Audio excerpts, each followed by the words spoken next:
Hello guys, welcome back to this channel. In this today's tutorial, I'm going to show you how to create monthly calendar in Google Sheets mobile. Okay, let's get into it guys. First of all, I'm going to open up my Google Sheets application on my mobile phone and we can click on the plus button, and instead of clicking on the new spreadsheet, we're going to click on choose template. And if we want to create the monthly calendar, we don't need to create it manually guys. We can use template from Google Sheets.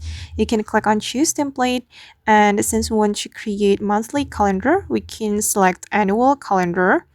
Okay, don't worry, because even though this is an annual calendar, you can still use it to create a monthly calendar.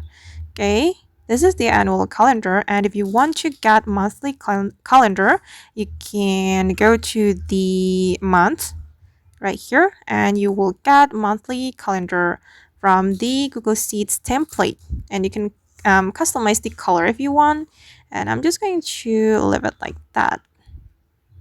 Alright guys, and that's all the way to create monthly calendar in Google Sheets mobile. I hope this video will be useful for you. Thank you so much for watching.